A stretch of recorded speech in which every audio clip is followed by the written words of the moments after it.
La obra de arte en la época de la reproductibilidad técnica o mecánica, depende de la traducción, en el mundo actual. Vamos a aplicar el texto de Marx, lo vamos a superponer sobre nuestro mundo imagen de redes sociales, de Instagram, de hiperestimulación y de saturación. Entonces, es un libro muy vigente, muy vigente, que por eso Benjamin sigue siendo uno de los autores más citados, porque nos descubre la clave de este hecho en el prólogo y nos dice: Marx se remontó a los fundamentos de la producción capitalista y los expuso de tal modo que mostró lo que cabía esperar del capitalismo en el futuro. Pero claro, Benjamin se dio cuenta que Marx había dejado la faceta estética un poco así al aire. Entonces él decidió trabajarla. Entonces, a través de la cultura tenía intención de poder formar una especie de valor político revolucionario que ayudase a mover un poco las fronteras que habían en su tiempo. Hay que entender que este libro está escrito cuando Hitler está en la Cancillería de Alemania en el 36. Entonces el contexto es importante para entender también el motivo del libro. Luego las frases ya se pueden interpretar porque tienen mucha vigencia. Entonces, tanto si lo has leído como si no, este vídeo te va a interesar, o si lo has leído hace mucho tiempo y no te acuerdas, porque voy a ir a hablar sobre frases del propio Benjamin, voy a citar bastantes frases importantes y es un libro muy corto, y vamos a comentar a la vez aspectos del mundo contemporáneo. Entonces, en un principio, Benjamin distingue entre la capacidad reproductora del arte, lo que unos hombres han hecho, otros pueden volver a hacerlo, de la capacidad técnica o tecnológica para reproducir mecánicamente una imagen o un sonido. Esta idea de la reproducción, de la copia y del original es la base de todo el libro, especialmente de la primera parte. Yo voy a ir hablando aquí a través de un ensayo que tengo preparado, que me hice yo para este vídeo, y como os he dicho voy a ir citando muchas frases de él y las vamos a ir comentando. Entonces mete el dedo directamente en la fotografía y en el cine, que son dos facetas relativamente nuevas en su tiempo y su contexto, que le hacen reflexionar a él y a todos sus coetáneos sobre la identidad o sobre el concepto de arte o la concepción de arte de la sociedad en aquel momento, porque cambia. En el momento en el cual aparece la fotografía, ya se sabe que cambia y transforma la pintura, pero en el momento en el cual aparece el cine, y el cine tiene un componente de espectáculo social de masas, la masa es un concepto muy importante en la primera mitad del siglo XX, ya distorsiona todo ese entendimiento de arte, porque también, esto también lo trabaja Benjamin bastante en el texto, tenemos que también tener muy en mente que hasta el siglo XIX el arte no es público por sí mismo, sino que siempre está concebido para una visión privada o jerárquica de los núcleos oligárquicos de poder de cada civilización, y cuando es expuesto de manera pública suele ser en grandes edificios para demostrar, pues eso, el confirmar el poder de ciertas oligarquías. Pero no es hasta bien entrado el siglo XIX que el acceso del gran público general al arte es una realidad. Entonces, una de las reflexiones que hace Benjamin es que la palabra hablada y la imagen se pueden reproducir a la misma velocidad sin la intervención de la mano, porque la mano, que es la que tradicionalmente ha podido copiar un cuadro, sea por falsificación o haciendo grabados para su reproducción, etcétera, siempre es lenta. Sin embargo, el cine o la fotografía es directamente el ojo, entonces es una relación totalmente directa, muy veloz, y esa velocidad también marcará los tempos de todas estas ideas que tratamos aquí. De hecho, la imagen fotográfica sigue siendo el elemento central de nuestro mundo contemporáneo, ya sea en forma de ceros y unos transformada en grandes redes sociales interconectadas, o a través del mismo cine, que sigue igual, porque es que por eso también es muy vigente las ideas de Benjamin. La imagen fotográfica es la que nos hace interactuar con todo este universo digital. Entonces también por eso sigue siendo muy vigente. A esta fotografía tradicional le podemos sumar la imagen generada por inteligencias artificiales, que sería como una especie de fotografía de la mente colmena a través de los datos de todo un mundo globalizado, que pues eso, pues al correlacionarlos se genera una imagen artificial que podría ser una fotografía de esa mente colmena, que sería como una metáfora para describir este concepto. Y no incluiría yo las imágenes virtuales hechas en 3D o la escultura de renders y todo esto dentro de los videojuegos, por ejemplo, porque aunque sí que se utiliza inteligencia artificial, a la hora de intervenir una mano, vuelve a hacer aquello una especie de acción más lenta, ¿no? La fotografía siempre es directa y una imagen generada por IA también es directa. Después estará la idea de aura, otro concepto fundamental que seguro que has oído alguna vez y que es la piedra angular de este texto también. Entonces, vale, voy citando frases de Benjamin. Incluso la más perfecta de las reproducciones le falta siempre una cosa, el aquí y el ahora de la obra de arte. Y es solo en virtud de esa existencia única como su ser ha pasado por el proceso de la historia. Vale, aquí lo importante es proceso de la historia y solo en virtud de esa existencia única, del aquí y el ahora. Es el tiempo en el cual se ha hecho con unos materiales determinados y cómo esto se relacionará con la historia y lo que de esa historia va a quedar en nosotros. Esto es el concepto de aura, que es una especie de autenticidad. En esta frase, Benjamin deja claro que el alma de la obra de arte, aquello que la hace única entre sus todos, es la relación con la historia, su proceso de génesis y supervivencia entre los caminos de una civilización, desde la duración del material con el que crea una obra hasta su testimonio histórico. Benjamin también aplica este concepto a una puesta de sol con arbolitos. Una virgen medieval no nace auténtica, lo acaba siendo con el paso del tiempo, especialmente en el siglo XIX. Esto lo comenta en una de las notas añadidas en esta edición de Casimiro, que es correspondiente a la última edición del libro que corrigió Benjamin. De modo que todo ese proceso de relación con la historia no puede ser reproducido. No podemos reproducir que el duque de Pitufolandia haya comprado o adquirido una obra en tal momento y que ese duque de Pitufolandia pues conquistase tal país y luego fuese asesinado de tal manera y esa obra estuviese en su lecho de muerte. Yo qué sé. Esto no lo puede reproducir. Esta es la idea en la cual basa la diferencia entre originalidad y copia Benjamin. Y, a ver, hace no mucho, que parece que haya sido hace 10.000 millones de años, con la época del auge de los NFTs y toda esa especulación que ocurre alrededor de esto, que si no sabes qué es, vives debajo de una piedra,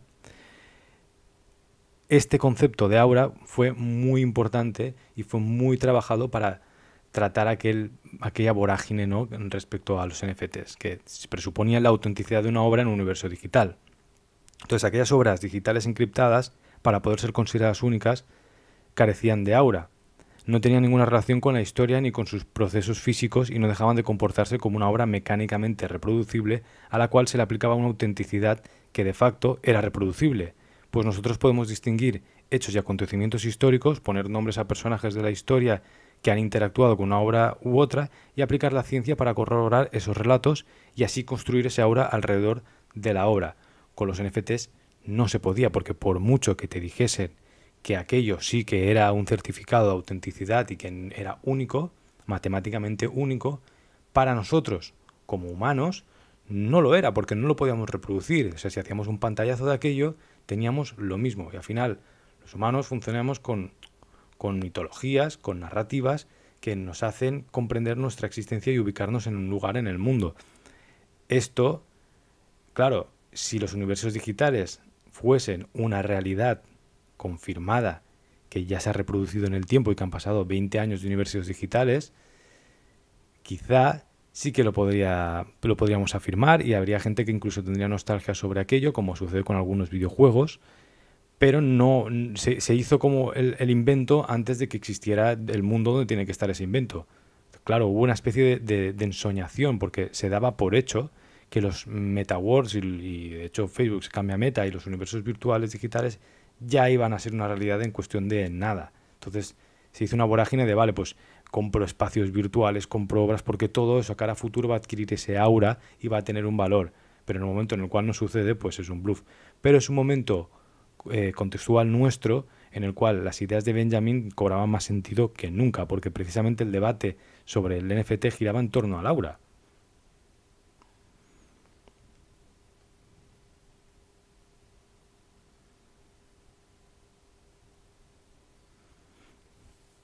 Entonces eso, el problema con los NFTs fue que ninguno de los escenarios que se prometían no tenían ninguna estructura histórica ni filosófica detrás, y su valor residió en la creencia en vacío de miles de millones de jóvenes ignorantes que tanto les valía una polla pixelada como una moneda estampada de su ídolo, pues en este caso Musk.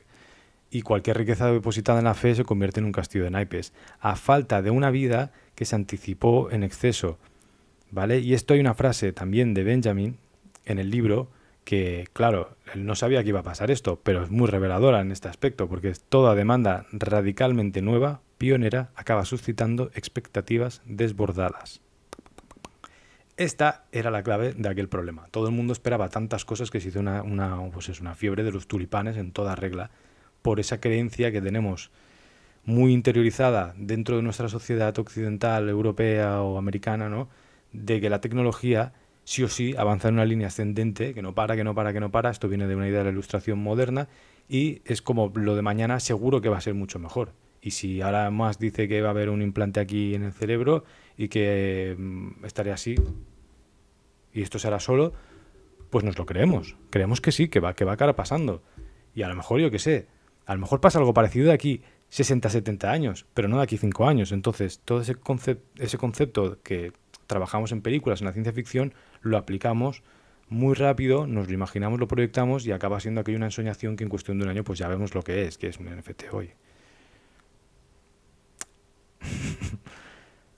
Pero bueno, quién sabe si en el futuro yo me como estas palabras, ojalá, ¿no? Porque sería interesante, habría cambiado algo y siempre hay que tener dudas porque es que al final el futuro no es como lo especulamos. Siempre contiene algo, una especie de semilla, pero cambia mucho y predecirlo es imposible. Claro, lanzamos 25.000 predicciones al día, pues alguna va a colar, pero en general esa idea, esa forma que le damos no suele ser así, ¿no? Pues pensamos que un coche va a ser un coche volador y a lo mejor es una lluvia que te eleva a ti y te teletransporta en el futuro. Me refiero a este tipo de cosas que son las que acaban pasando.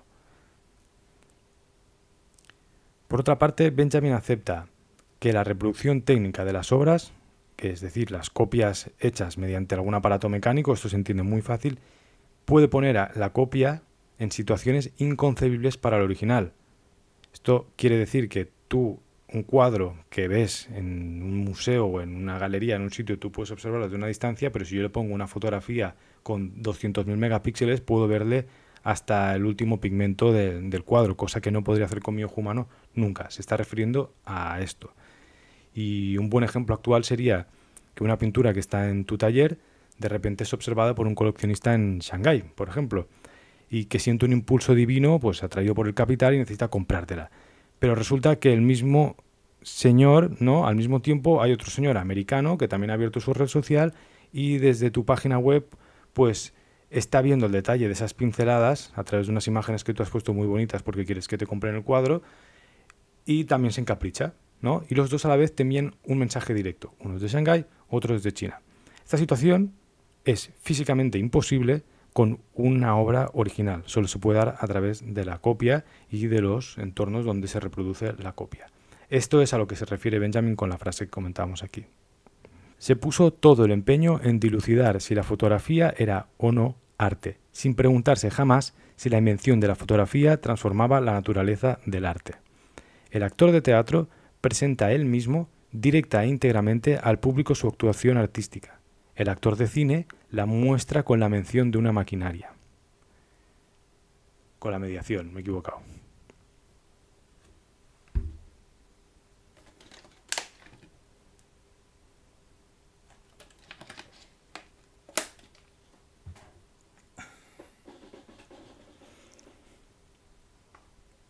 Vale, pues eso, volvemos, que me he equivocado antes. Se puso todo el empeño en dilucidar si la fotografía era o no arte, sin preguntarse jamás si la invención de la fotografía transformaba la naturaleza en arte. Esta frase también es muy interesante porque lo que quiere decir es que en aquel momento todo el mundo hablaba de la fotografía y el cine y debatía, ¿no?, sobre la típica pregunta que, pues, como en la sociedad actual pasa algo y siempre nos quedamos con los debates superficiales que son los más mediáticos, que en un tiempo suyo no era tan diferente, los humanos seguimos siendo humanos. Y le da con el dardo en un punto que es muy interesante y es cómo transformaba la fotografía la naturaleza del arte. Cómo cambia la forma de relacionarnos las personas, los artistas, con el arte y cómo lo acabamos entendiendo al relacionarnos durante un tiempo prolongado con ese tipo de nuevos medios tecnológicos. Lo mismo que sucede con el videojuego, que hay un debate de escultura, no, ya con el tiempo ha pasado y lo hemos dicho muchas veces, pues evidentemente lo es, como lo era el cine, que había aquí, ya lo veremos luego, gente que le parecía una aberración el cine y hoy en día nadie se cuestiona eso. La gracia de todos estos debates, cuando aparece algo así medianamente nuevo o que altera un poco el sistema hegemónico tradicional, es cómo nos transforma la forma de relacionarnos con aquello.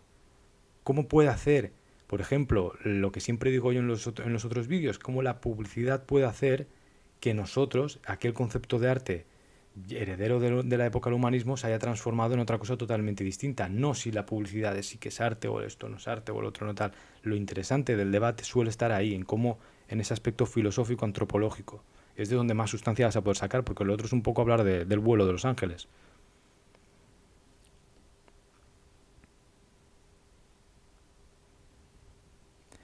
Entonces, en nuestro mundo, aplicando esta frase a nuestro mundo, está regido por un universo de imágenes entrelazadas y superpuestas que recorren nuestro día a día como una cascada en chorro, a la cual no deja de caer agua, ¿no? Y nosotros pues abrimos la boca así debajo y consumimos lo que caiga hasta que nos saturamos y pues nos tenemos que apartar de ahí. Es una metáfora de cómo está funcionando el mundo actual de redes sociales o relacionado con el arte, la imagen es todo el rato y tú pues pones la manito ahí, pillas hasta que te cansas ya porque no aguantas el peso del agua. Entonces en la primera frase que he leído aquí, o sea, la que acabo de leer ahora, quiero decir, no importa si el videojuego, los universos virtuales, si la ilustración o la pintura digital son más auráticos, más artísticos o no, sino como estos nuevos escenarios o tecnologías cambian la naturaleza de aquello que hasta entonces considerábamos arte, tanto desde un punto de vista del creador como del observador consumidor, bueno, es lo que he dicho antes. Y luego hay otra frase también interesante que ya tiene que ver un poco más con el cine. A partir de esta parte del texto, Benjamin empieza a meterse más un poco en el universo del cine. Para él es muy novedoso y acaba de hace, como quien dice, 4 días que se ha inventado el cine sonoro, se ha institucionalizado ya para la gran masa. Esto imaginaros lo que tenía que ser para él, además con el contexto político del nazismo, utilizando los medios fotográficos y de cine para pues generar toda esa infraestructura cultural alrededor suyo que le dio el poder al final. Pues esto es la clave del libro de Benjamin, o lo que le motiva a trabajarlo de esta manera. Entonces, el actor de teatro presenta él mismo, directa e íntegramente al público su actuación artística, mientras que el actor de cine la muestra con la mediación de una maquinaria. Aquí cuando dice maquinaria se está refiriendo a lo que acabo de decir, que si yo tengo un interés, o sea, él, claro, lo podemos aplicar al cine, que en este caso sería el interés de vender una película lo más espectacular posible, lo más tal, entonces esa maquinaria es la que articula y condiciona a un actor que se convierte en una especie de monigote, mientras que en el teatro toda la preparación que hay previa desaparece en el momento en el que un actor una actriz está delante de un escenario con un público, porque ya no hay nadie que pueda coger y decir, corten, no, lo has hecho fatal o tal, no, es el público con el actor. El actor puede llegar a modular la voz, puede tener unos sentimientos independientes o únicos, auráticos, en el momento que está viviendo delante de su público. En este caso, el público es sustituido por una maquinaria que genera algo artificial, una especie de mentira o de engaño. Que se me va la grabadora aquí. Epa. Tengo que hablar muy pegado al micro porque es una mierda de micro muy barato y no pilla la voz este. A ver. Bueno, en esta frase vemos cómo Benjamin alude al actor de cine confrontado con la figura del teatro. Entonces, ese ejercicio dialéctico opone el carácter único y real del teatro, capaz de modelarse ante un público presente, quien lo observa, al carácter artificioso o maquínico del cine, donde toda esa maquinaria ejerce intermediario y observa y condiciona. Y esto no solo se refiere al cine, sino pues a los poderes políticos o oligarcas que pueden utilizar esa maquinaria artificial para generar adrede pues ciertas ideas políticas, ¿no? Eso también, o sea, política y estética no lo puedes separar en Benjamin, y bueno, es que tiene razón, y de hecho el ejemplo más interesante que hay pues es hace 2 días o ayer, literalmente, el Trump, el expresidente de Estados Unidos, ¿no? Le hacen una fotografía porque le han detenido, bueno, el circo mediático que sea, le hacen una fotografía de estas de preso, entonces él posa en plan sí, adrede, sabiendo que eso va a ser totalmente viral, antes de que nadie, ningún medio lo suba, lo sube él, y inmediatamente el ejército de fans o de seguidores que tiene dice que va a hacer camisetas con esa cara suya allí para que sea más visto que la propia Mona Lisa. Eso es Benjamin. Esas son las ideas de Benjamin. Ahí lo tienes resumido en un paquetito informativo y es una fantasía. O sea, realmente es maravilloso poder ver estas cosas así. O sea, de presenciar este tipo de cosas cuando las sabes, ¿no? Pues es como es una fantasía con palomitas.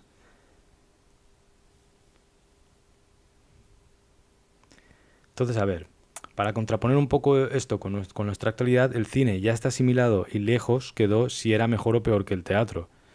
Esto creo que ya, pues una vez está superado, sí que podemos abrir un debate y yo que sé, tengo amigos que son actores de teatro, otros que trabajan en cine y series y bueno, pues al final este debate se podría abrir, se podría trabajar, no es el que estamos aquí, pero yo creo que como sociedad esto está muy superado. O sea, hasta el cine ganó la pelea esta y ahí sigue. Eso no desacredita el teatro, igual que pasa con la literatura, ¿sabes? Es que no va a dejar de existir, pero evidentemente no es el entretenimiento de la gran masa como lo pudo ser en el siglo XIX o el siglo pasado, donde un autor consolidado podía salir incluso en la tele, vender 100.000 copias y esa misma figura hoy en día literaria vendería 1.000 y tiene que dar las gracias a todo el mundo. Entonces esto pues simplemente es como, claro, Benjamin lo puede juzgar o valorar porque le está pasando en su momento, para nosotros ya está. Sí, ya está, tenemos que ir a otra cosa, si no, no podemos seguir tocando las cosas, te quedas ahí anquilosado y bueno. Entonces el cine sigue su curso y se ha establecido, dejando paso quizá en este debate al siguiente relevo que sería el videojuego o el cine hecho por ordenador, CGI, y serían los siguientes testigos de estas problemáticas morales, ¿no? Que la industria, pues a la industria se la traen floja, básicamente. Porque es como decimos, o sea, tenemos que saber el juego donde estamos moviendo las fichas. Y al capitalismo esto le da totalmente igual, este tipo de debates, y por eso al final pues todas estas preocupaciones de la época de Benjamin quedan en eso, pues está, el cine que tienes hoy. Podemos pensar que se perdió cierto encanto o aura en el proceso evolutivo de la imagen, pero la realidad es que el cine ha explotado sus vertientes culturales en tantas aristas que a día de hoy es incluso el combustible de toda la literatura y en ocasiones del propio arte, incluyendo aquí el arte conceptual posterior, que pues ha sido siempre como considerado muy elevado, muy intelectual o muy filosófico, que ha requerido de la cámara pues para poder guardar un registro de aquello que hacía. Algunos han querido que no, pero indirectamente otra persona que había ahí de terceras, con pinchada o no, pues lo grababa. Entonces, en este aspecto, pues esto sería un tema mucho más profundo de analizar, pero debemos entender eso, que al final la figura del cine que trata Benjamin es una figura emergente que tiene una problemática que para nosotros ya no es un problema. Y eso lo vemos, o sea, no sé, en el vídeo de Rulfo hablábamos de el propio Rulfo. El cine era una inspiración para él y es uno de los autores pues más consagrados y más literarios, ¿no? De todo el siglo XX o en la actualidad la Mariana Enríquez, que también lo relacionábamos en aquel vídeo, está obsesionado con el cine. Yo creo que Enríquez ve más películas que lee libros. Esto no lo sé, pero es que da esa sensación. Entonces, la relación directa que hay entre cine y literatura y el propio videojuego, etcétera, pues, o en el arte, pues no tiene chicha porque es que ya está ahí y ha generado obras culturales de muy gran valor pues eso, que al final hay veces no hay que tener tanto miedo porque todo vuelve a su lugar. Es como cuando se habla de redes sociales, ¿no? Y de TikTok son bailecitos de tal, no sé qué, sí, pero a lo mejor ahí también hay gente que le da otra utilidad y sí, tú en general vas a ver a gente monger haciendo bailecitos, pero ahí debajo hay más capas. Entonces, siempre ese miedo a veces se hace desde una visión lejana y superficial y hay que tener una perspectiva un poco más amplia para poder analizar estas cosas. Pero bueno, seguimos. Aquí viene un punto interesante. Sobre las reflexiones de Benjamin relacionadas con el cine y la maquinaria aplicada a la fotografía, lo más interesante sería su extrapolación a los streamers actuales, ¿no? Los directos, las plataformas digitales que articulan todo nuestro mundo de imagen, tienen mucho énfasis en esa especie de directo, ¿no? De la cámara conmigo y un público que no conozco y que no veo, pero que todo parece una especie de vida real, virtual, que está pasando en ese mismo momento con una especie de aura, ¿no? Se está buscando eso con una interfaz digital, pero que realmente no es, sino que es una copia de... Claro, esto a Benjamin le explotaría la cabeza, porque no creo que se llegase a imaginar este punto de todas las relaciones que él estaba trabajando. Entonces leemos una frase de él también. Ante la cámara, el actor es consciente de que, en última instancia, tiene que habérselas con el público de consumidores que forman el mercado. Aquí esto es muy interesante porque ya, como hacemos aquí siempre, público, espectador, observador sería una cosa y consumidor es otra. Y aquí ya lo tienen relacionado, porque al final en el capitalismo quien observa es un consumidor. Y si hoy nos es una obviedad, que no hace falta, que es así, pues en su momento también, o sea que esto viene de largo. Bueno, repito, porque aquí ya me voy por las ramas. Ante la cámara el actor es consciente de que, en última instancia, tiene que habérselas con el público de consumidores que forman el mercado. Ese mercado, al que ofrece no solo su fuerza de trabajo, sino su piel y sus entrañas, es intangible, no puede representárselo. Vale.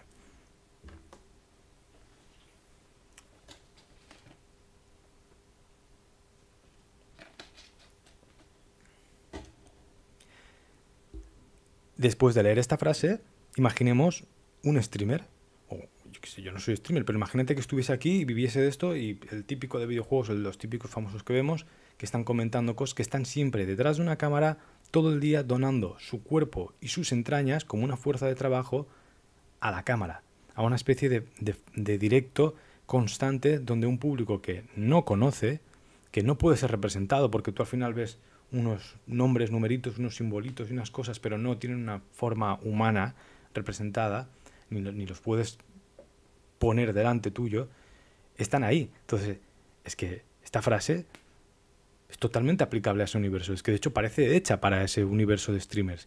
Entonces, la popularidad de plataformas como Twitch, TikTok, etcétera, donde la emisión en directo es una especie de hibridación entre actor y persona común que interactúa con un público que no puede ser representado, nos ubica en un panorama que Benjamin no habría imaginado, aunque puede que sí intuido al analizar el cine soviético, donde le sorprende que algunos actores no sean propiamente actores, sino personas que se interpretan a sí mismas trabajando. Sin embargo, al comparar esta situación realista con el cine de la Europa occidental dentro del marco capitalista, que es el que más podía observar él, nos dice: la industria cinematográfica pone todo su empeño en estimular la atención de las masas, con representaciones ilusorias y especulaciones equívocas. Las conexiones de estas ideas con el presente pues, son ineludibles al final. Una característica propia del cine, como del deporte, es que los espectadores asisten al espectáculo como si fueran expertos. Y esta frase es Twitter. ¿No? Esto se resume en, aplicándolo al mundo actual, que es lo que estamos haciendo en este vídeo, es Twitter. Es que no hay que decir nada más. Pero bueno, igualmente, en este tiempo, claro, Benjamin acusa a la continua especialización del trabajo la principal causa de este problema, ya que en un mundo hiperespecializado cada cual debe convertirse en experto de algo, por nimio que esto sea. Entonces él notaba o percibía que si alguien iba a repartir el periódico en bicicleta, de repente ya se transformaba en un experto en ciclismo, porque además las empresas promulgaban carreras de bicicletas para que luego ese trabajador quizás soñara con que podía ser ciclista. Y esto empieza a hacer ese bucle que acabará en nuestros filtros burbujas. Es que parece una tontería, parece una locura, pero todo esto ya están haciendo a principios de siglo. Han pasado 100 años y todo eso tiene un germen. Por eso cuando hablamos de marxismo tiene tanta importancia todavía en nuestro contexto actual. Respecto a ese tema de la hiperespecialización, ya hablábamos en el vídeo de Rulfo y bueno, yo siempre lo he criticado mucho, para mí es una cuchillada a las humanidades y al mundo cultural, porque es que lo rompe, o sea, solo las personas más estúpidas pueden ser artistas, ya sean literarias o pintoras o lo que sea, que se ciñan a filtros burbuja, a la doxa académica o a cualquier materia, porque no pueden ver de esa manera la cantidad de lazos que están a la luz y al alcance de cualquiera a día de hoy. Entonces, el pesimismo cultural heredero precisamente de los compinches de Benjamin y de sus propias ideas, claro, quizá en su momento tiene cierto sentido, vienen de unas grandes guerras, etcétera, ¿no? Y se dirigen a otra gran guerra. Y bueno, al final toda esta gente son los abuelos ideológicos de filósofos como Byung-Chul Han, que es muy, muy conocido, muy leído a día de hoy, y de verdad, o sea, no puedes estar leyendo a Chul Han si no has leído primero a Benjamin, a Adorno, o yo que sé, herederos de esta peña como yo que puede ser Derrida. Si no has leído todo aquello, toda la bibliografía completa, no puedes coger y decir que te mola ese tío, porque ese tío hace un refrito malo, tendencioso, capcioso, de todo aquello que ya se ha trabajado. Aquí también nos basamos en esas ideas, y no, eso no está mal. El tema es que el otro se vende como si fuese una especie de rockstar de la filosofía, no cita absolutamente a nadie de esta gente, utiliza el mismo estilo, se aprovecha del catastrofismo y del miedo de la gente y te vende libritos. Así que es como, yo, léete este y aquí tienes toda la mitad de la bibliografía de Chung Han y te sale más barato y aprendes mucho más. Yo no lo entiendo, lo de este pavo no lo entiendo, de verdad. Entonces ese sentimiento de todo es una mierda, ¿no? De un panorama súper crítico con tal, es como, no te enteras de nada de lo que... Evidentemente que sí, que eso está y hay que hacer crítica, pero también hay que poner en contexto dónde suceden esas cosas para poder trabajar y cambiarlas. Entonces, un concepto respecto a esto es que despertarte con la posibilidad de ver toda la obra de Matisse, de comer mientras escuchas una conferencia sobre los pueblos godos en la península ibérica, de ir a hacer popo descubriendo que hay una autora que se llama Maribel Moreno y que no conocías hasta ese momento y te vas a dormir escuchando soniditos digitales después de ponerte Handel si te da la gana, ¿no? Entonces, por narices, ese contexto actual nuestro que funciona así tiene que influir en la forma de concebir el arte, de trabajarlo, de generarlo y no puede ser que sigamos en conceptos especializados donde un pintor o una pintora tienen que hacer el mismo cuadro durante 30 años con ligeras variaciones y una ligera evolución para que el mercado lo acepte como si fuese una marca de colonias o de ropa. No, o la literatura también, ¿sabes? Que la persona que escribe literatura solo puede hacer como... Tengo allí. Como yo que sé, pues un Juan Gómez Bárcena, que es un autor que escribe muy bien, muy intelectual, muy joven, pero que solo habla de mundo literario, mundo historia, en una especie de círculo endogámico donde se copia a la misma esencia de la propia literatura. O sea, es como una especie de cueva que vas metiendo el dedo, vas haciendo así, vas cavando, vas profundizando, pero las paredes no te dejan salir a ningún otro lado. Entonces tu castillo está bien edificado, bien construido, estás seguro ahí y tú sigues cavando en profundidad, sabiendo de memoria todo. Pero vas cavando eso, haciendo un laberinto hacia abajo y no conectas con absolutamente nada más. Y el mundo de hoy son todo conexiones. Entonces, este tipo de artistas o de literatos no, para mí no funciona, aunque representen ciertas capas o pueden ser muy buenos, esto no lo voy a poner en duda, no representan el tiempo actual. Entonces, no son tan interesantes como otro tipo de trabajos o otro tipo de mentalidades artísticas que sí. Y esto pues lo hacía el speech este respecto a la especialización porque es un tema que me interesa muchísimo.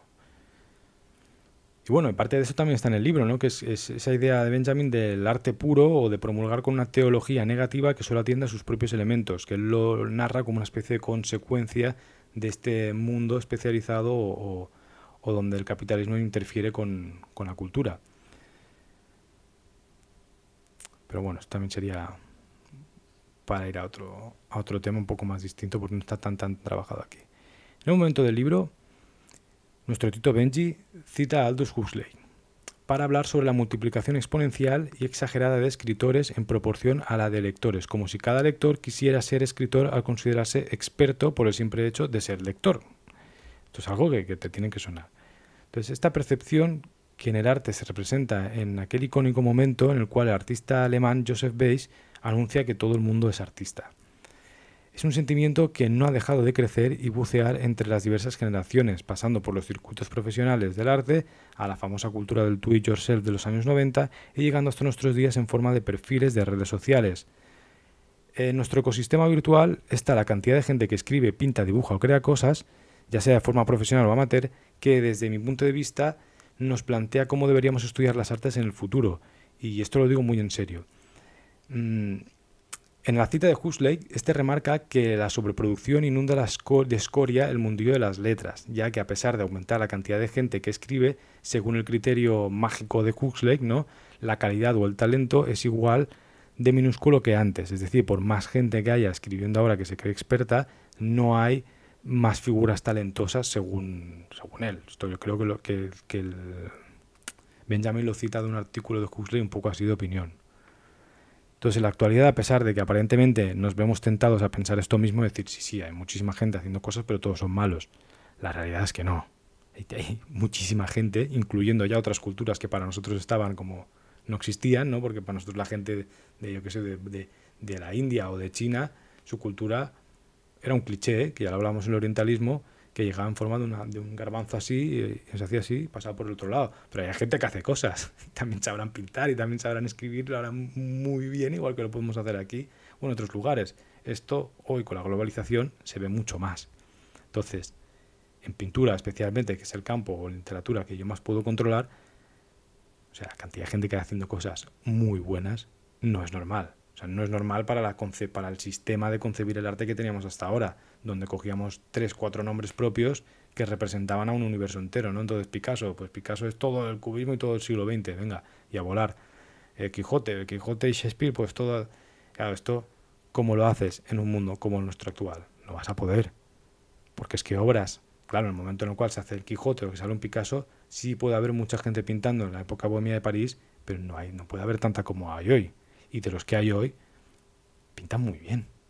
O sea, hay gente que es espectacular a nivel técnico, mental, filosófico, de profundidad de la obra, lo que tú quieras. De cualquier aspecto vas a sacar que hay peña muy buena. Otra cosa es si la ves o no.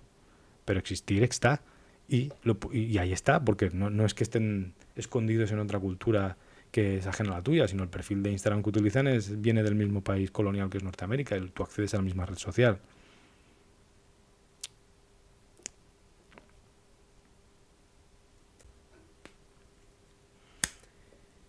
Y quizá uno de los mejores ejemplos de esto que estoy hablando es el fenómeno del aerógrafo en la pintura. Es una técnica que se ha recuperado ahora y que se ha puesto muy de moda a través de las redes sociales. Entonces, en cuestión de años, decenas de miles de artistas de todo el mundo han hecho de dicha herramienta una representación simbólica de la pintura actual. Cada representante ejecuta esta pintura a un nivel técnico y visual tan tocho que es imposible que tú puedas escoger a uno solo de estos. Y de hecho lo que acaba sucediendo es cada uno que lo hace, como si fuese un algoritmo matemático, lo hace mejor que el siguiente. Y si especialmente en el apartado de China, donde salen muchos de estos con aerógrafo, tiene un nivel técnico que es espectacular. Pero es que además, claro, debemos incluir que el concepto de copia original asiático no es el mismo oriental, que no es el mismo que el nuestro. No tiene nada que ver. Y acaba pasando también que a la que la gente ve que algo funciona en las redes sociales, lo copia instantáneamente. Y me refiero más a la gente incluso más joven, no tiene el remilgo. Esto ya sucedía, yo que sé, Picasso cuando empieza es un refrito malo de Toulouse-Lautrec. Y no pasa nada. Luego aquello cambia, eso lo hacemos todo el mundo cuando pintamos. Entonces, en ese momento, cuando sale algo que alguien ve que funciona, coge otro y dice, yo lo hago igual.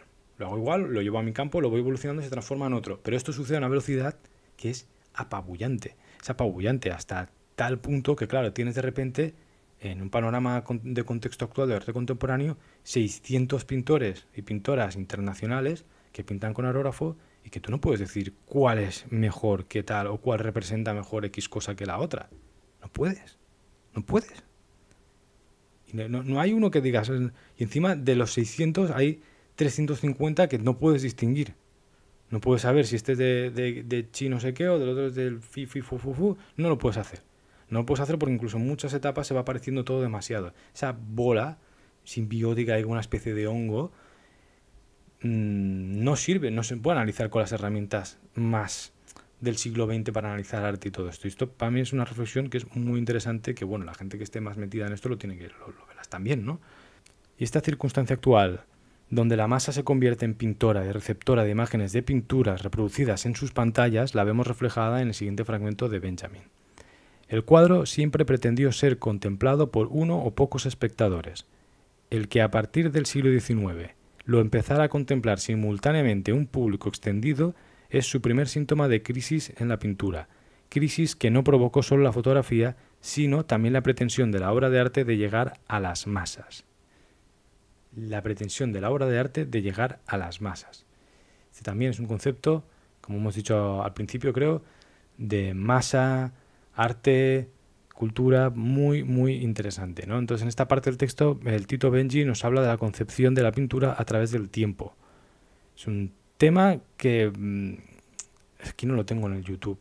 En el podcast está Historia del coleccionismo, con un libro de Blom, de Philip Blom creo que es, que bueno, analizamos toda la historia del coleccionismo y cómo se ha ido concibiendo. Es muy interesante. Ya lo subiré aquí al YouTube. No fue hasta bien entrado el siglo XIX que la pintura se entendía como un medio para ser visto por la gran masa. Bueno, esto lo hemos hablado antes ya. Entonces, en la actualidad, la pintura está concebida para ser masiva, sin importar el estilo que detenta, incluso cuando es acaparada por coleccionistas privados, para verlo ellos mismos y comprarlo. Estos anhelan exhibir su cuerpo, el cuerpo de la pintura y de la presencia del artista en espacios virtuales o físicos que aumenten el poder aurático de la figura que representa ese cuadro, ya sea la de ellos mismos en calidad de obispos del arte como coleccionistas o la del artista que lo ha pintado en calidad de elegidos, ¿no? Que cuantos más vean ese aura o quieran comprarlo, quieran acapararlo, pues mayor valor le van a dar, ¿no? Aquí negocio y acto ritual, pues o cultural se juntan. Y si queda alguna duda de este aspecto, yo creo que el mejor ejemplo es analizar el caso del magnate japonés Yusaku Maezawa, su adquisición de la obra sin título de Basquiat pintada en 1982, que es, bueno, o sea, hubo una campaña de marketing, el tío empezó a darle vueltas al cuadro, se hizo un espectáculo alrededor de la compra del cuadro y de exhibición de él como coleccionista con el, bueno, no lo voy a comentar aquí porque no es el caso, pero bueno, esto está ahí representado, lo buscas y flipas. Y otro, así por poner otro ejemplo también de esto, sería pues en Instagram un tipo que no me acuerdo cómo se llama, pero bueno, se llama Colección Montparnasse o Collection Montparnasse. Y esto es un ejemplo de los 20 millones que hay, ¿no? Que pues a través de su exposición y de su coleccionismo, de su colección, a través de su colección, trata de él también convertirse como una especie de figura, de interactuar con sus obras de arte al enseñarlas, con el público, bueno, en general. Son dos ejemplos que representan esto muy bien. Y no podemos olvidar que la asimilación del sistema artístico por parte del capital es a día de hoy absoluta, es absoluta. No hay una posición, no hay nada alrededor que haga frente a esto. O sea, industria cultural es cultura, no hay más. Te la podemos criticar mucho, pero de aquí no salimos. Sí, y dentro de este contexto donde la industria cultural lo es todo, ¿no? Ha absorbido todo aquello que antes quizá no estaba tan relacionado, aunque si estuviese siempre relacionado con oligarquías de poder, hace también que la figura del crítico como persona experta de verdad que es capaz de un poco diseccionar con mayor criterio pues las artes o la cultura, pues ya no existe a día de hoy. Y precisamente esto lo comento porque Benjamin era crítico de arte, ¿no? O sea, es un poco como crear un crítico cultural, digamos, era su figura representativa. Claro, hoy en día no existe eso. Si existe, pues como quien va a volar avioncitos el fin de semana con aeromodelismo, pues existe gente que se dedica a la crítica cultural pues casi por amor al arte, como quien dice, pero no está profesionalizado ni tiene ninguna influencia. O sea, en la actualidad cualquier revista, y de hecho en el TikTok cuando hacemos los repasos de noticias, la gente que está metida en esto que son papanatas, o sea, es que literalmente gente que ha estudiado historia del arte, alguna carrera, muchos más relacionados con la economía incluso, que dan noticias así pues como si fuesen panfletos publicitarios de la revista del pueblo. Y cuando hay una crítica cultural más elevada, pues a esa gente no se le tiene en consideración, no hay medios y no tiene un ecosistema donde poder ejercer su función de forma apropiada, que tenga una influencia o que tenga algún público o algo, no que pase, no, que es que no, esa figura pues como mucho podría estar sublimada en el influencer, que tiene 1 millón de seguidores, le da igual, hace ver que le gusta el arte, se hace una selfie con un cuadro y aquel cuadro mañana vale 1 millón, yo qué sé, no sé. Me voy, pero bueno, que no existe la crítica cultural de arte, no existe como tal, sino como una especie de residuo de aficionados ya. Espera, a ver, ¿qué hora es? Tarde ya, ¿eh? A ver si lo termino, si no lo dejo aquí en una primera parte y lo seguimos en una segunda, aunque esto no suele funcionar porque cuando hay una segunda parte, luego la segunda parte no funciona igual. Bueno, en cuanto a la saturación mental del mundo de imagen, si bien Benjamin no podía imaginarse el carrusel de historias, reels, TikToks mezclados con los titulares de noticias virales, con su imagen correspondiente y con tweets, mails y todos esos estímulos que nos bombardean cada día, su paralelismo con el carácter torrencial de la imagen en movimiento hace más que vigente pues una de estas frases suyas que salen en el libro. En este caso él lo aplica al cine y a la capacidad de una imagen que corre, y nosotros pues lo podemos aplicar a esa imagen que corre, no como una película, sino como parte de nuestro propio universo virtual, que todo el rato es una imagen en constante movimiento, no es una imagen estática que tú observas en realidad. La imagen que está parada está pensada y hecha y puesta y toda la interfaz y todo es para que tú la muevas todo el rato. Entonces compárese la pantalla sobre la que se proyecta una película con la tela de un cuadro. Esta última invita a la contemplación, suscita serenas asociaciones de ideas. Nada parecido ocurre ante las imágenes que corren. Apenas el ojo las capta, que ya metamorfosearon, imposible detenerlas. Bueno, en este mismo párrafo donde cita esto, también cita paralelamente a un hater del cine de su tiempo, que se llamaba George Duhamel. Yo era muy hater del cine. Ya no puedo pensar a mi antojo. Las imágenes en movimiento sustituyen mis pensamientos. No, digo que es muy hater no por esta frase, sino por otras que tiene, pero bueno. Entonces ya no puedo pensar a mi antojo, las imágenes en movimiento sustituyen a mis pensamientos. Esta mola bastante como frase, ¿no? Para aplicar al mundo actual de los algoritmos y la manipulación del Big Data. Pero bueno, la primera, la de Benjamin, es una buena representación simbólica del mundo imagen. Cuando digo mundo imagen me refiero al libro de José Jiménez, luego lo diré en recomendaciones literarias, porque es un concepto muy chulo que se aplica muy bien a nuestro mundo actual. Y aunque quizá es un poco romántica la visión de Benjamin respecto a esa especie de podredumbre del cine respecto al arte original del cuadro que te permite observar, ¿no? Pues vale, me he tenido que marchar un momento y me había perdido. Mira, me había dejado una cosa ahora que estaba repasando dónde me había quedado. Y es que hay un momento en el cual Benjamin hace alusión al dadaísmo como una especie de proyectil que golpea al espectador y que trata de hacer lo mismo que hace el cine, ¿no? Pero de una manera que no comprende el público o de una manera tan apresurada o tan pionera que no acaba de ser asimilada por la sociedad. A ver, la relación del dadaísmo y la sociedad del espectáculo, la literatura contemporánea o el arte contemporáneo es muy evidente porque puso en jaque muchas cosas, pero así de una manera tal que el público a día de hoy todavía le cuesta muchísimo comprender, no lo acaban de entender, incluso gente dedicada al propio arte no lo entiende. Entonces había una frase, ¿no?, en que dice que los dadaístas transformaron el arte y la literatura en una provocación, en un proyectil que golpea al espectador. La separación entre público y obra, entre espectáculo comercial y arte, en este punto se dinamitó. Entonces, en la actualidad vivimos un mundo donde los creadores de contenido en su mayoría podrían pasar por dadaístas, perfectamente. Que dadaístas de primera línea, además, y el público, en lugar de sorprenderse, se ve a gusto y tranquilo entre el escándalo. Pues el escándalo es notoriedad y otorga poder en nuestra sociedad, que por encima del propio dinero es lo que se anhela. La capacidad de retener la atención de cierto público es más valioso que el propio dinero simbólico en sí. Esto no hay discusión, o sea, es eso, poder retener atención es el fin último de todas las plataformas y de toda la publicidad, que es un poco lo que mueve el mundo contemporáneo. Esto me quería destacarlo porque, claro, en tiempos de Benjamin, la concepción del dadaísmo, las consecuencias que tiene, no son las mismas que para nosotros, que hace 4 días vemos a se puso como que se hizo viral, ¿no? Esta gente que en TikTok en directos pues va haciendo, imitando los propios simbolitos del chat, del superchat, y hacen ñam, ñam, oh, fantastic, tal.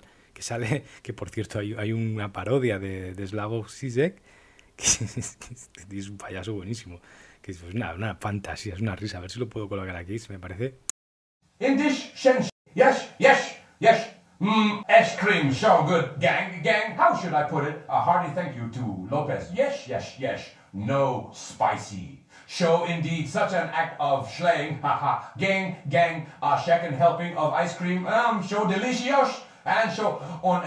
Maravilloso. Bueno, pues o sea, esa propia contestación ya. O sea, en general esto demuestra un poco el carácter dadaísta o los retos y todo este tipo de cosas en la literatura. Tantos juegos formales, llegando a veces incluso a una formalidad tan excesiva que nadie logra entender y que ya no mueve ninguna barrera, porque claro, en aquel momento yo siempre digo que cuando hay un momento en el cual este tipo de cosas sirven para contestar a algo, tienen un sentido, pero una vez es asimilado por un sistema o por la herencia cultural, carece ya de sentido porque deja de tener gracia que el juego contestatario se convierta en algo normativo que si no logra conectar con la gente o no es explotado en cierta manera estética para hacerlo interesante, pues yo qué sé, pues no interesa, básicamente.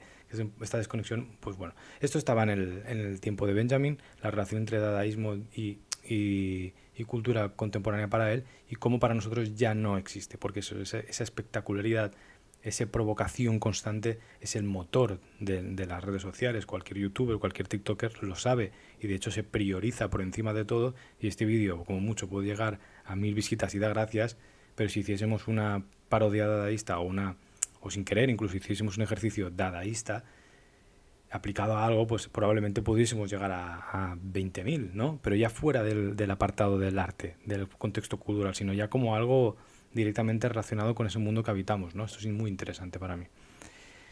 No sé si lo había dejado aquí, pero lo voy a repetir, luego lo montaré. Y teníamos la última frase que tengo aquí antes de las conclusiones. Compárese la pantalla sobre la que se proyecta una película con la tela de un cuadro. Esta última invita a la contemplación, suscita serenas asociaciones de ideas. Nada parecido ocurre ante las imágenes que corren. Se refiere al vídeo aquí. Apenas el ojo las capta, que ya se metamorfosearon, imposible detenerlas.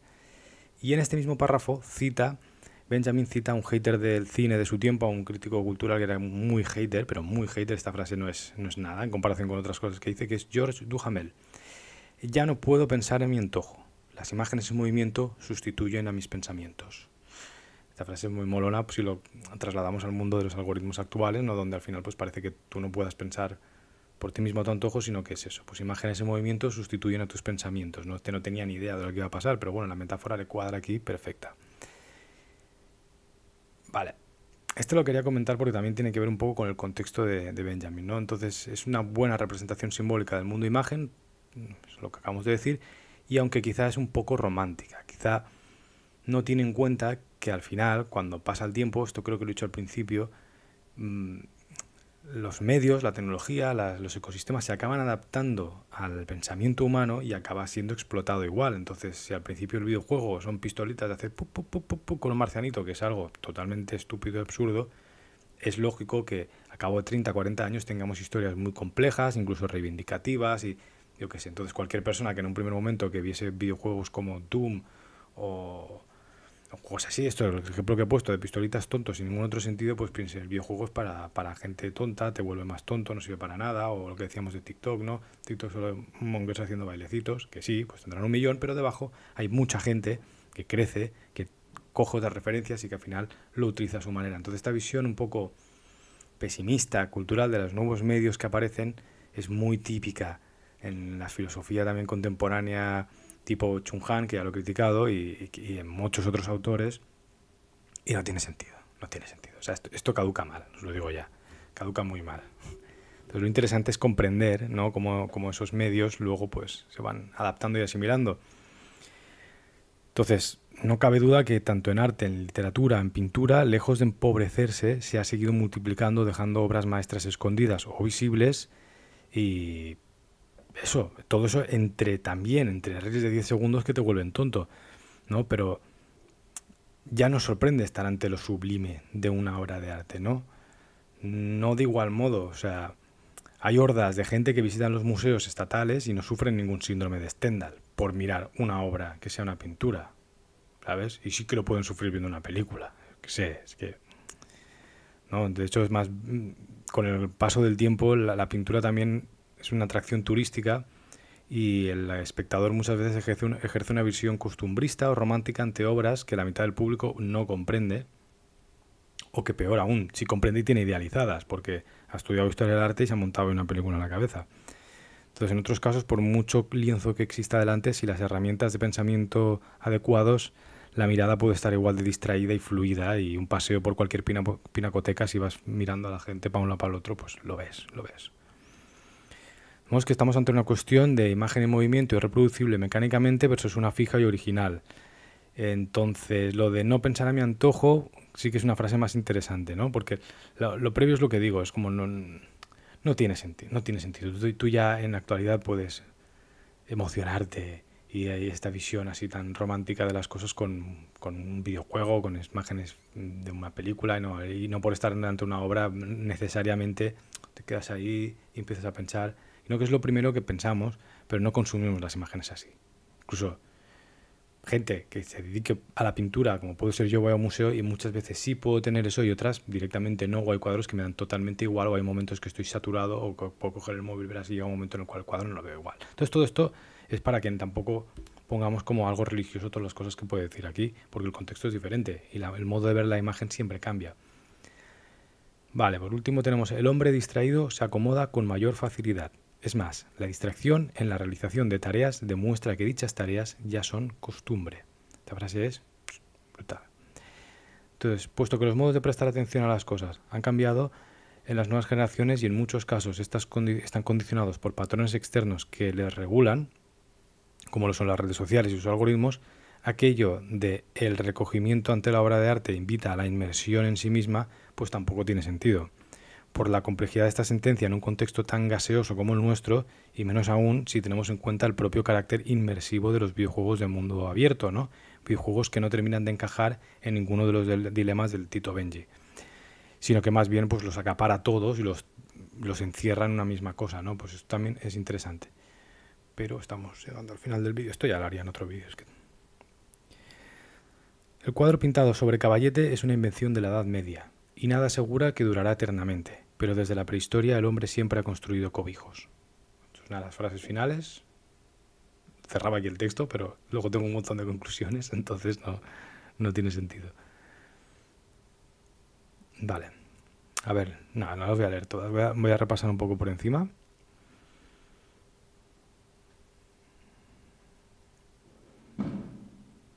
Son fiestas de mi pueblo de petardos.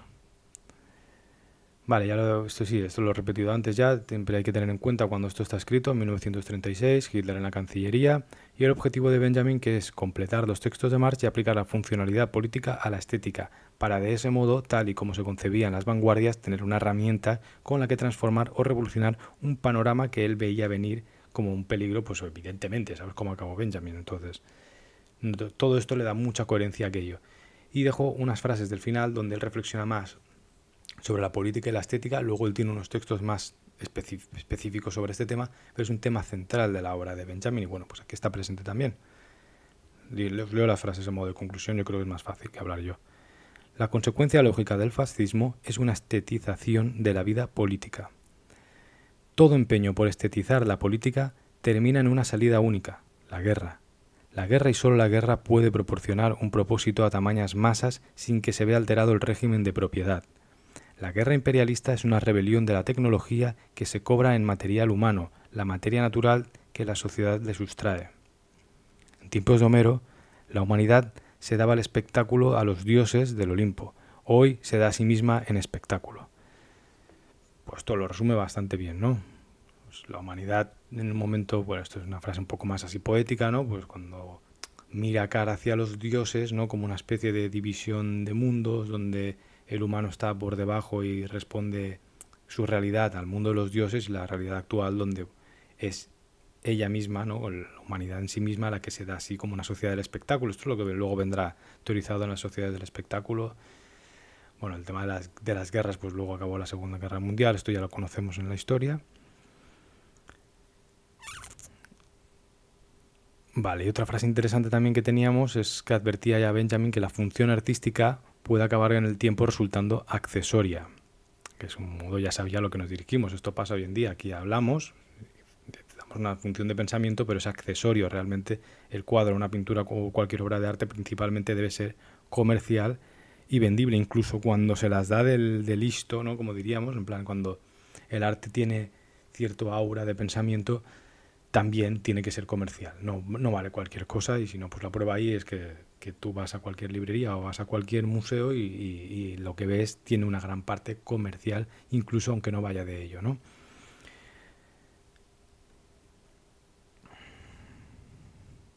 Que hablaba del videojuego de los años 90, de Snatcher, de Kojima. Qué interesante, pero es que no me da tiempo. No me da tiempo. La frase de Paul Valéry, Gonzalo Torné, un pintor abstracto que me enseñó muchísimas cosas en mi vida pasada y que es uno de estos mejores ejemplos entre lo digital y lo real. Las cartas Magic, tío, no, es que aquí hay mucha chicha, ¿eh? No, esto lo voy a dejar aparte, ¿eh? Lo voy a dejar aparte. Así dejamos solo la lectura del libro superpuesta, dura más o menos una horita, está bien. Y lo comentamos y yo qué sé esto, mira, esto sí que lo puedo meter en un directo o lo hago en un vídeo aparte donde ponga conclusiones para quien le haya interesado y ya está. No, ya lo he dicho antes, no suele funcionar esto de partir los vídeos en dos, pero no me importa, es que me tengo que ir. Estaba despidiendo, pero es que me había olvidado de... Vale, este vídeo lo he hecho porque una persona que en el canal pues a veces comenta y hace comentarios muy interesantes, creo que se llama Catalina porque me va cambiando el nombre, pero creo que el título es Morante o Morante Tatú, puede ser. Bueno, hizo un comentario sobre una reseña que hicimos sobre el libro de Benjamin y dijo que pues, podría ser interesante un vídeo, ¿no?, donde hiciese una revisión del libro superpuesto sobre la sociedad actual o algo parecido a la idea.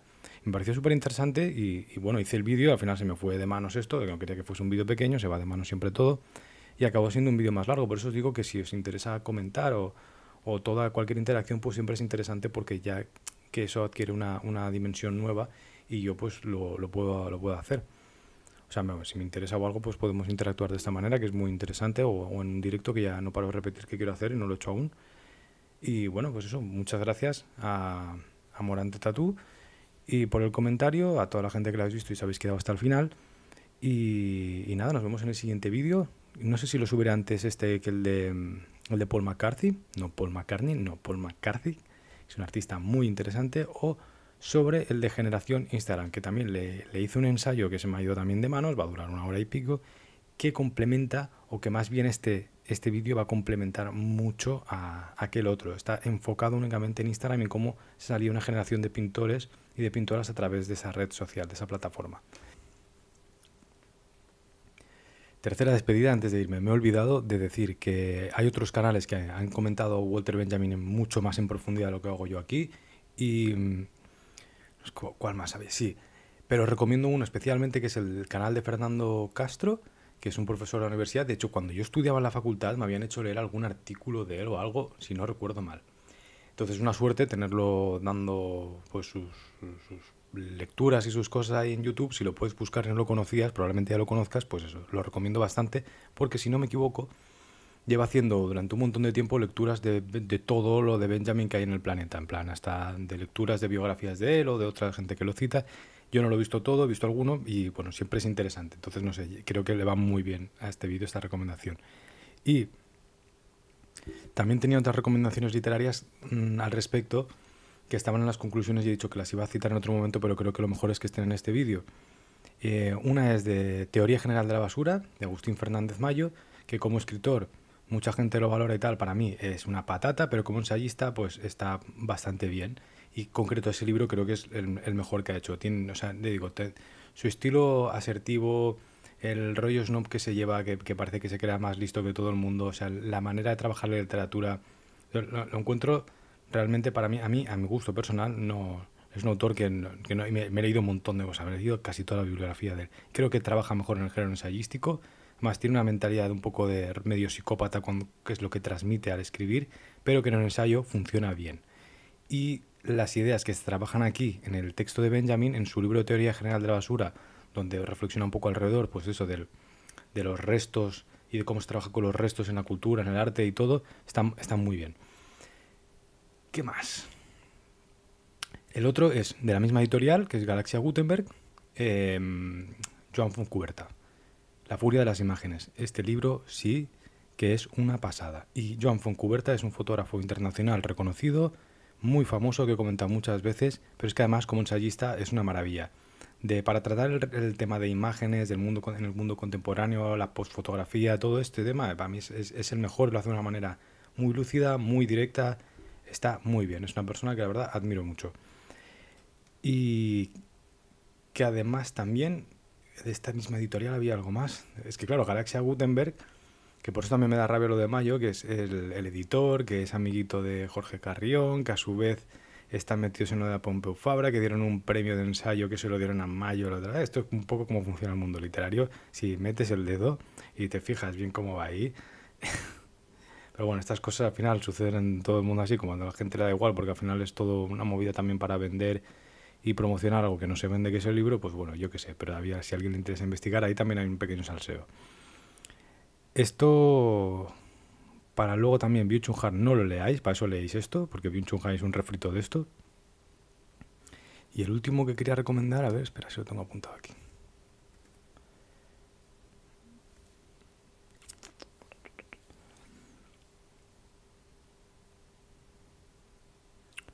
Bueno, evidentemente, pues lo de la escuela de los derivados de la escuela de Frankfurt o Hannah Arendt o Adorno, todo eso, a ver, que sé, pero es que esto ya si estás aquí tienes que conocerlo. Yo hablaba más de lecturas contemporáneas. Sí, claro, El mundo imagen de José Jiménez, que al cual le hicimos un vídeo, pero ese libro en concreto, él tenía así famosos el de teorías de las artes, creo que es, teoría del arte, que es un libro mítico, pero no luego escribió uno que es Mundo Imagen, que es más contemporáneo, actualizado, digamos, es un poco englobar el mundo actual con teorías del arte, es un poco así también, de carácter un poco más divulgativo, y encuentro que es un libro pues también maravilloso. José Jiménez es uno de estos autores españoles que debería ser muchísimo más conocido, reconocido, y recomiendo mucho también eso. Mundo Imagen, Teoría General de la Basura, no es general, creo que sí, de Mayo, y el de Furia de las Imágenes de Joan Fontcuberta. Estos tres libros contemporáneos creo que le pegan perfectamente a este vídeo. Ahora sí,